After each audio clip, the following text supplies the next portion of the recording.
இலக்கை நோக்கி டுவர்ட் த கோல். இந்த நிகழ்ச்சிக்கு உங்களை அன்புடன் வரவேற்கிறோம். Praise the Lord. ஆண்டவராகிய இயேசுவின் இனிய நாமத்தில் உங்கள் யாவருக்கும் அன்பின் வாழ்த்துக்கள். சங்கீதம் 25:15. என் கண்கள் எப்போதும் கர்த்தரை நோக்கி கொண்டிருக்கிறது. தாவீதினுடைய வார்த்தை. தாவீது வாழ்க்கையின் பல சூழ்நிலைகளுக்கு கடந்து சென்றவர்.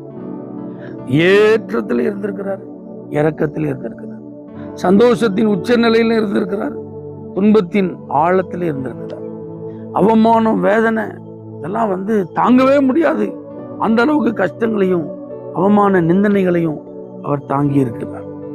ஆனா பாருங்க, ஒரு நாள் கூட அவர் தோற்று போனதில்லை. ஒரு காரியத்துல கூட அவர் வெட்கப்பட்டு போகவே இல்லை. ஒரு இடத்துல கூட ஆண்டவர் என்னை இப்படி தள்ளிட்டார, இப்படி என் வாழ்க்கையில நடந்துட்ட சொல்லவே இல்லை. அதுக்கு என்ன காரணம் தெரியுமா? வேற ஒண்ணும் இல்லை, அவருடைய கண்கள் எப்போது கர்த்தரை தான் பார்த்துச்சு. ஒரு பிரச்சனை வந்தா உடனே நம்ம அந்த பிரச்சனையை பார்ப்போம், அல்லது யார் மூலமாவது அந்த பிரச்சனை வந்திருந்தா நம்ம அவங்கள பார்ப்போம். அப்போ உடனே நம்ம வார்த்தைகள்லாம் எப்படி இருக்கும்? அந்த பிரச்சனைகளை குறித்த வார்த்தைகளை சொல்லுவோம், அல்லது அதற்கு காரணமா இருக்கிற நபர்களை குறித்து நம்ம பேசிட்டு. ஆனா தாவீதுக்கு அப்படி ஒரு ஃபீலே கிடையாது. ஏன்னா அவர் பிரச்சனையும் பார்க்க மாட்டார், அதற்கு யார் காரணம்னு பார்க்க மாட்டார்.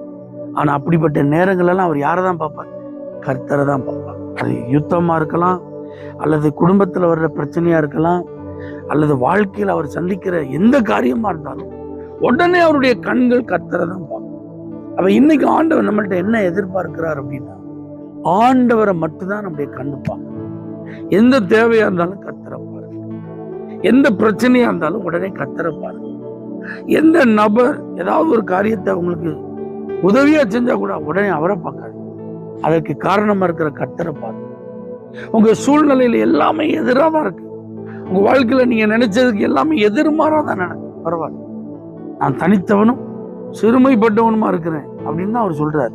ஆனா அவர் சொல்றாரு பாருங்க, என் கண்கள் கர்த்தரை தான் நோக்கி.